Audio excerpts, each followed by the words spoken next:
पिछली बार हमने जो सीखा था, याद है ना?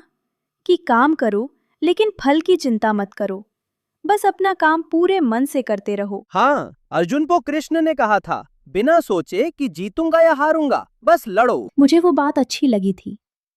मतलब होमवर्क करो लेकिन मार्क्स की टेंशन मत लो। बिल्कुल सही मीरा। और अब कृष्ण अर्जुन को एक और जरूरी बात समझाते हैं कि जब हम काम करते हैं तो हमारा मन कैसा होना चाहिए। मतलब मन भी कोई तरीके से होता है क्या? हाँ आरव, मन एक जगह टिका हो सकता है या 1000 जगह भटक सकता है। कृष्ण बताते हैं कि इसका हमारे जीवन पर कितना गहरा असर पड़ता है। चलो देखते हैं। व्यवसायात्मिका बुद्धिरेकेह कुरुनंदन बहुशाखा यनन्ताश्च बुद्धयो व्यवसायिनाम। कृष्ण अर्जुन से कह रहे हैं, जो इंसान अपने रास्ते पर दृढ़ होता है उसकी बुद्धि एक होती है, साफ होती है, लेकिन जो डगमगाता रहता है, जिसका मन तय नहीं कर पाता कि क्या चाहिए, उसकी बुद्धि 1000 शाखाओं में बढ़ जाती है। 1000 शाखाएं? मतलब पेड़ जैसा? हाँ, सोचो एक पेड़ जिसकी बहुत सारी टहनियां हों, हर तरफ फैली हुई, उसकी ताकत बढ़ जाती है। लेकिन एक मजबूत सीधी लकड़ी, उसमें पूरी ताकत एक जगह होती है। मम्मा, मेरा मन तो कभी कभी बहुत जगह जाता है। कभी ड्राइंग करनी है, कभी टीवी देखनी है, कभी बाहर खेलना है। मीरा, सबका मन ऐसे ही होता है, ये कोई बुरी बात नहीं। कृष्ण ये नहीं कह रहे कि तुम गलत हो, वो बता रहे हैं कि जब हम किसी एक काम पर टिक जाते हैं तो हम उसे कितनी अच्छी तरह कर पाते हैं। जैसे जब मैं क्रिकेट खेलता हूँ और सिर्फ बॉल देखता हूँ तो शॉट अच्छा लगता है, लेकिन जब सोचता हूँ कि यार दोस्त देख रहे हैं तो मिस हो जाता है। बिल्कुल यही है, और ये बात सिर्फ क्रिकेट में नहीं, हर काम में है। इसीलिए कृष्ण कह रहे हैं, एक काम एक मन, यही असली ताकत है। जैसे जब तुम होमवर्क पहले खत्म कर लेते हो तो खेलते वक्त मन पूरा खेल में होता है, होमवर्क की चिंता नहीं रहती।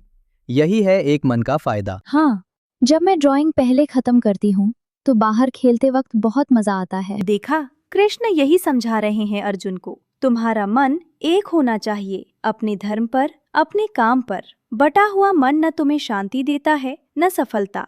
अब देखते हैं आगे क्या कहते हैं कृष्ण। यामिमाम पुष्पिताम वाचम प्रवदन्ते विपश्चितः वेदवादरताः पार्थ नान्यदस्तीति वादिनः। कृष्ण कह रहे हैं, कुछ लोग होते हैं जो बहुत सुंदर सुंदर बातें करते हैं, फूलों जैसी बातें, मीठी, चमकदार। वो कहते हैं बस ये करो वो मिलेगा, ये पाओ वो पाओ, लेकिन इन बातों में गहराई नहीं होती। मम्मा, फूलों जैसी बातें मतलब जो सुनने में बहुत अच्छी लगी लेकिन असल में खोखली हो।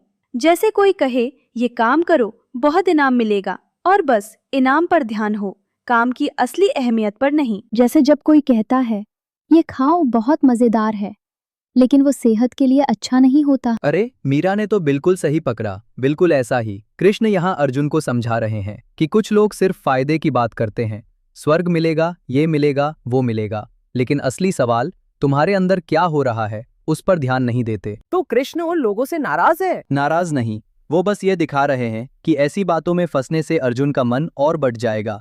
वो चाहते हैं कि अर्जुन साफ देखे क्या सच में जरूरी है। और अगला श्लोक तो और भी गहरा है। देखो कृष्ण क्या कहते हैं। काम आत्मानः स्वर्गपरा जन्म कर्म फल प्रदाम क्रिया विशेष बहुलाम भोगैश्वर्य गतिम प्रति। कृष्ण कह रहे हैं, जिनके मन में सिर्फ इच्छाएं हैं, जो सिर्फ सुख पाना चाहते हैं, जो सोचते हैं बस यही सब कुछ है, वो तरह तरह के काम करते हैं, बहुत मेहनत भी करते हैं, लेकिन सिर्फ भोग और ऐश्वर्य पाने के लिए। भोग मतलब मजा? हाँ, मजा, आराम, चीजें पाना। कृष्ण ये नहीं कह रहे कि मजा लेना गलत है, वो कह रहे हैं अगर सिर्फ यही तुम्हारा लक्ष्य हो तो तुम्हारा मन कभी एक जगह नहीं टिकेगा। क्योंकि इच्छाएं कभी खत्म नहीं होती, एक मिली दूसरी आ जाती है, इसीलिए ऐसा मन हमेशा भटकता रहता है।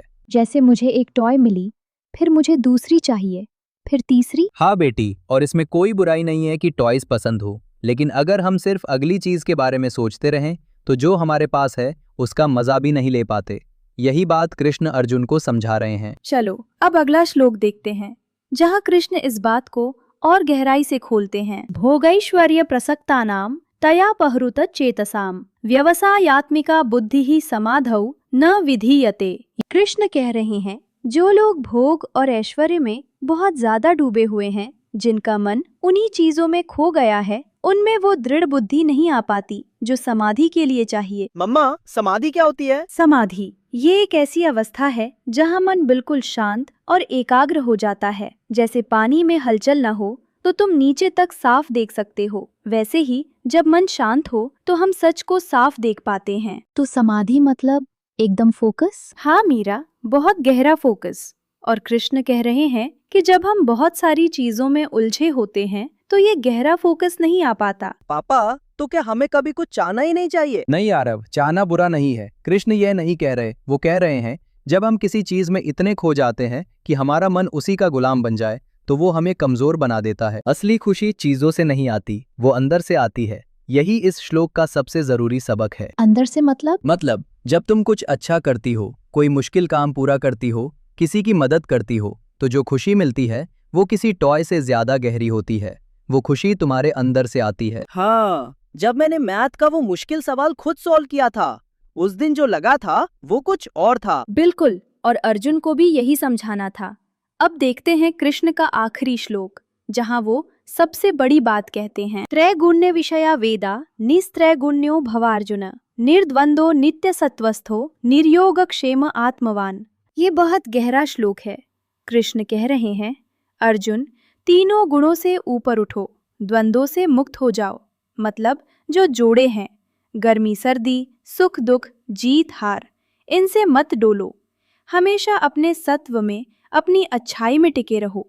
और सबसे जरूरी, आत्मवान बनो, अपने आप को जानो। द्वंद्व मतलब दो चीजें? हाँ, जोड़े, जैसे जीत और हार, गर्मी और ठंड, खुशी और दुख। कृष्ण कह रहे हैं, इन दोनों के बीच डोलते मत रहो। एक हो तो उड़ जाओ, दूसरा हो तो टूट जाओ, ये नहीं। पापा, ये कैसे होता है कि जीत पर खुश न हो और हार पर दुखी न हो? मीरा, कृष्ण ये नहीं कह रहे कि खुश मत हो या दुखी मत हो। वो कह रहे हैं इनमें इतने मत डूबो कि अपना रास्ता ही भूल जाओ। जैसे अगर गेम हार गए तो रोते रहो पूरे दिन और अगले गेम की तैयारी ही ना करें। बिल्कुल, और कृष्ण ये भी कहते हैं आत्मवान बनो, मतलब अपने आप को जानो। ये सबसे बड़ी बात है। जब हम खुद को जानते हैं, अपनी ताकत, अपनी कमजोरी, अपना धर्म, तो कोई भी उतार चढ़ाव हमें हिला नहीं सकता। सोचो, अगर तुम गेम हार गए लेकिन तुमने कोई नई चीज सीखी उस गेम में, तो क्या तुम सच में हारे? नहीं, मतलब हाँ, स्कोर में हारे, लेकिन कुछ सीखा भी। यही है, जो सीखने पर फोकस रखता है वो हार में भी आगे बढ़ता है।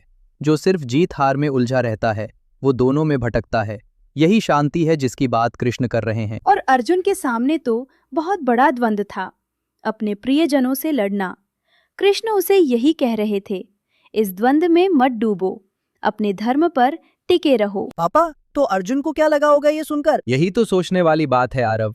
अर्जुन का मन अभी भी भारी था। देखते हैं आगे क्या होता है। आज कृष्ण ने अर्जुन को और हमें एक बहुत जरूरी बात बताई। एक मन, एक रास्ता। उतार चढ़ाव में न डूबो और अपने आप को जानो। मम्मा, लेकिन अर्जुन को अभी भी डर लग रहा था ना? हाँ मीरा, और अगला श्लोक वो कृष्ण की एक ऐसी बात से शुरू होता है जो अर्जुन को हिला देती है। कृष्ण एक ऐसे इंसान के बारे में बताते हैं जो सच में स्थिर होता है, जिसका मन न सुख में उड़ता है न दुख में टूटता है। और वो पूछते हैं अर्जुन से, क्या तुम उसे पहचानते हो? ऐसा इंसान होता है सच में? कृष्ण कहते हैं हाँ, और वो उसकी पूरी पहचान बताते हैं।